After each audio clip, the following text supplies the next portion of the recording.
Bonjour and welcome to French Footprints, the podcast sharing steps you can take towards raising bilingual children. I'm your host, Amy Mann, founder of Un de Trois Petits Pas, where I teach parents and children how to introduce French at home in fun, engaging, and accessible ways. Through Canadian Parents for French and funding from the Government of Canada, the French Footprints program shares research-based techniques and expertise to help build the confidence of parents and better the future of their kids.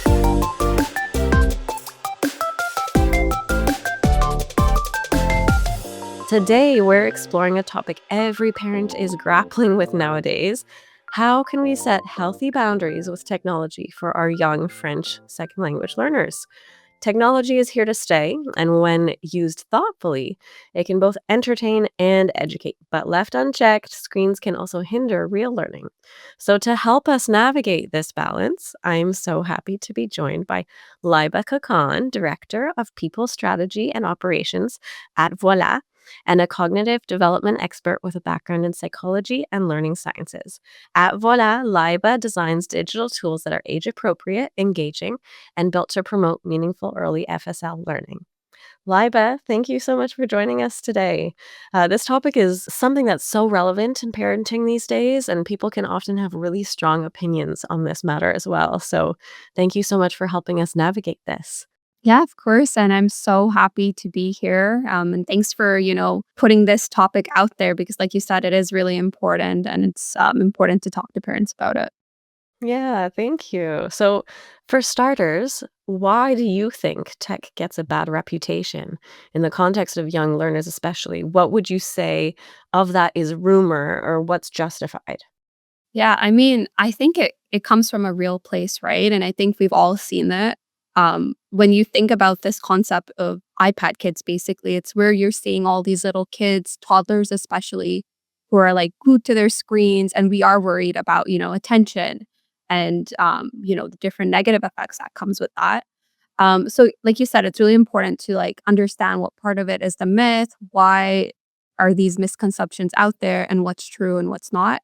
So rightfully so, there is a lot of tech out there that is severely dopamine driven. And that's kind of what you see when a child's out in the park or they're in a restaurant and they're on their iPad and they're so totally disengaged between what's going on in the real world around them. Um, and there's a lot of content out there. So even as an adult, I sometimes get overstimulated with my fully developed brain when I look at Cocomelon or some of these other, videos that these kids are watching. So not all screen time is the same, obviously. So it's important to distinguish between how we're using it. Is it dopamine driven or is it more interactive that's, supporting your child's developmental stage? And a stat from the Canadian Pediatric Association is that nearly all children in Canada are exposed to screens by the age of 2. So I love that you actually mentioned that there is a big difference between different forms of technology use, right? So my next question for you fits right in with this was what's the difference between passive screen time and active engagement with technology? Yeah, that's a good question. So I would say passive is like when you're watching fast-paced videos or you're playing apps that don't require like any engagement, any response, or any like problem solving essentially. Mhm. Um, when I think of passive, my brain immediately goes to like the YouTube dominant, screen time where you're just watching something and it's just songs and a lot of dopamine driven content again. Whereas active screen time, I would say it's like there's interactions that are happening. They can still be videos, there can still be all those songs and the media, but there's like interactions that prompt kids to think, to speak, to respond, to create something. And they're actively involved in that learning process. Whereas, they're not just watching something that's very static. Mhm. And I think something, and maybe we'll get into this later in the podcast as well, but it's really important to think about like how can you turn that passive screen time into active, because I think parents do have the ability to do that in some ways, whether it's just like pausing and engaging with your child if you feel like the content they're watching isn't doing that. So I mean, even when we think about active learning and active screen time, there's this concept of experiential learning that's really being talked about in different schools and learning environments, and it's basically this concept where children learn the best by doing. And, we know kids in general, they're natural explorers, especially at that age. They're so curious. Mhm. And that's why you see toddlers putting shoes in their mouth, right? Or putting dirt in their mouth because they're Yeah, you're right. trying to explore all of those things. And that's where they are developmentally, right? And experiential learning really like engages those senses, right? Whether it's their touch, their emotions, the way that they interact with things. And it's really important to be fostering that experiential learning, whether that's activities like storytelling, whether it's role playing, whether it's interactive games. We know that through research that strengthens their language development, it builds their memory retention, and it even increases their focus and motivation to learn. So, you just mentioned, like, games and whatnot, and that's another question that I had for you was, how can gamified approaches support our French as a second language learners, especially for young children? Yeah, and this is a big topic of conversation. And there's so many different apps, there's so many different programs out there that are, utilizing the gamification. I think the beauty of the gamification is it's beyond the traditional classroom, right? You're Mhm. actually getting environments where you're catering to the diversity of children and their learning needs. Not every child learns best in a traditional classroom setting, right? For some of them, they do have struggles in different areas. And the gamification does a great job of one, creating different environments where they can learn, learning in different ways, whether it's doing role play, whether it's through the interactive component, or whether it's through our reward system. I mean, I don't need to get into the basics of psychology, but we do know about positive reinforcement and how rewards for any human being increases their motivation and ability to perform a task. So those gamification environments allow for that. Um, but I think it's really important to, coming back to ethical use of technology, it's important to look at games that aren't increasing that dopamine driven Hmm. process again, right? We don't want kids to be in this dopamine driven loop with the rewards and the game system. It has to be interactive. Having some like component of live tutors or live learning is also, I think, really important. And being able to have, feedback where the kid is getting guidance and autonomy in their learning process. We don't want it focused on the addictiveness of Mhm. some, games or TV shows or whatnot. Yeah, I totally get that. What would you say then makes a good educational game for language learning? I mean, it's a bunch of things I would say, right? Like the experiential learning component is so important. Is your child actively learning or is it more passive learning? Is it just a bunch of modules that they're watching?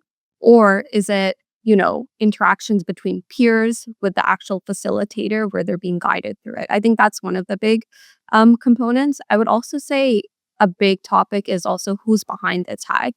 For example, I work at a tech company, obviously, as well, but our team is made out of people who have background in psychology, people who have been teachers themselves, people who are doing creating accessible education over just building technology for the sake of, making money or whatever it might be. Totally. So I think that's something I've been thinking about is like who's behind the technology. When you even think about simple things like Coco Melon versus Miss Rachel, right? Like Yep. you can tell by the content who's creating it and for what reason. Um, and I think wherever you can promote that parent-child interaction is really great too. Like, how involved are the parents in the learning process of that game, or is it very isolating, and just removing kids from the real world? Or is it promoting, their real world interactions through the games? I would say those are some things to, look for. And that's something that, our program at Metalingo that we do as well. We really um, foster that live tutor, the interactive component, and seeing how children learn and how we can involve their parents. The last thing that you know want to give your child is something that's going to overstimulate them again. There's just fast animations, there's excessive sound effects, and there's no like opportunity for like feedback or response. Totally, and you can see the difference too when you have a child who's just been sitting there soaking up this addictive kind of content. Mhm. Afterwards, you're gonna be dealing with behaviors a lot of the time too, right? You can tell that there's a really big difference between an app that has been created with educators, with psychologists, with people who are specifically trying to help children learn versus just trying to get children to digest as much information as possible and just hold their attention as long as possible. And I can tell even with my own children when, okay, I think we've had a little bit too much screen time today because we're a little bit wired. And so what would you say are some red flags versus green flags that parents should watch out for when choosing apps? I think some green flags would definitely be the experiential learning component, like how active is the child in the learning process? How is their social emotional learning being fostered? That's another concept that's talked about because beyond just, textbook knowledge or just, retaining information, how are we also fostering a child's ability to work in a team, a child's ability to work with others, a child's ability to build empathy and all of these other emotional skills as well? So I think beyond just am I learning content or am I also learning by doing or getting some social emotional learning would be a good place to start. Um, Also, how involved is the student in their learning process and how is their curiosity being built, right? I think that's really important. And especially for the young learners who are at that developmental stage, like I said, where they're putting shoes in their mouth and they're trying all these new things and they're interested and curious about the world. How much of that is being fostered in the learning environment for them? And I would also say, how is the parent and child interaction um, being fostered at the same time? How involved do you get to be in your child's learning progress? Or are they being further isolated from the world, right? We don't want them to just be on their screen and completely isolated and in a dopamine driven environment. For sure, maybe they're getting a lot out of it and they're having fun, but it's, creating more social anxiety than it is promoting, that social emotional learning piece for them. Exactly, and the other thing I was gonna say is, like, we don't wanna scare parents away from using things like TV time, educational apps, but, there are ways of turning those red flags into green flags. You wanna touch on that a little bit? Yeah, for sure. I agree. First of all, I agree. I think parents shouldn't feel guilty using technology. And like you mentioned in the beginning, tech is here to stay. There's not much we can do about that, but it's how we use it. And I think what parents can do is get involved into the technology as well. Like, even if it's a dopamine driven video that they're watching, they can pause and be like, what do you think about that? What's a word that comes to your mind? Mhm. Or, work with them and be a part of that process with them. I think that's also like a confidence boost for a kid. Like if their parent takes a moment to learn with them, I think it creates like more psychological safety for them to Yes. experiment, to take risks. So I would definitely say those are some ways that they could also be doing that. For sure. Even just I can really see a big difference between when my child is sitting there watching a TV show on his own versus when I'm sitting there next to him and we're, like, laughing together. Mhm. Even just being able to interact with another human while you're digesting that form of technology, I think that makes a huge, huge difference for them, right? Yeah, that's so important. That's also a concept called collaborative learning, right? Like Mhm. that's so important. And I think, again, coming back to the green flags and red flags, that's another component, whether it's you being able to do it with your child, whether it's your teacher, or whether it's the peers and, the environment they are in. How's that process being encouraged? Because that is how we learn best, right? Exactly. It's really good to have this conversation too, because I know many of our listeners, specifically here at French Footprints, they're not French speakers per se. And so technology is one of their best resources for raising bilingual children. So it's great to see that there are ways in which technology use is like incredibly beneficial. And I think that parents will feel relief in knowing, how they can ensure it's kept positive and supportive of their child's learning. One thing that I know parents might still wonder about, though, is with regards to boundaries, Hmm. because it can be really hard to set boundaries sometimes. And do you have any ideas on how parents could limit passive screen use while still taking advantage of, that high quality French as a second language resources? Yeah, for sure. I think it's coming back to what are the best resources out there. Like I mentioned, we run a program called Metalingo. So we have live tutors that, are facilitating those sessions. We have collaborative learning. So there's other peers in the same grade levels interacting with your child. And then we have the gamified environment where children are also getting that interactive component and moving away from the traditional classroom to something that's more maybe interactive and personalized. There's also Khan Academy. They have a lot of different programs that are really backed up in the social learning. I know Canadian Parents for French, they run amazing programs throughout the school year and in the summer where it's more of a again, collaborative learning environment for children. And, beyond looking into these resources that exist that have their own programs, I think some things that parents can do on their own is shorten the screen time sessions with some sort of offline reinforcement. Like if, for example, if your child's learning about rainbows in whatever they're reading or watching, taking a Mhm. moment to talk about that and be like, let's find rainbows in the house. Maybe they have different, toys or they have a backpack or clothes that have those things on it. I think those are opportunities for us to take the real life and also take what's being learned online and combine it together. And Exactly. as we were talking, watch and play together time is another great way we can do that, where you can co-watch, co-view, or co-play with your child when they're in those settings so that they, again, feel that collaborative learning aspect. I don't think tech is there to replace the play or the human interaction or the conversations that happen in real life, but it's more about how can we complement them. Mhm. I think especially when it comes to learning a language, I mean, even at my age, I know how hard that is. So when we can make it more playful, we can make it more social and, grounded in some frameworks that have been backed up with research. I think that's the best way to, foster the child's growth. I love how you mentioned taking the learning that's been done with the technology and integrating it into real life. How do you think families can kind of integrate technology into their learning routine at home? Like if we're combining those offline activities with hands on play, is there any strategy that parents could maybe use with regards to integrating technology in a routine way that can allow them to have it feel more natural? So let's say what you could do, for example, is being again somewhat involved in what your child's learning. So let's say if they're using Metalingo or a different, program and you're seeing that they're learning a specific maybe topic or word, you can, ask them in their daily routine and be like, what's our French word of the day? Or you can kind of spot it out in your real life, coming back to that example. If they're learning about animals, maybe you're watching a video or you're out and about and you're seeing those animals, you can interact and ask them what would this be in French?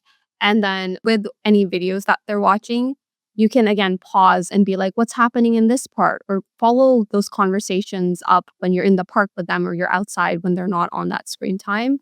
And I think asking the child, like, what did you learn? And what did you like the most? I feel like those are the things that really resonate with them and that helps them recall the learning, but also gives them an opportunity to share what they like and what they found the most interesting out of it.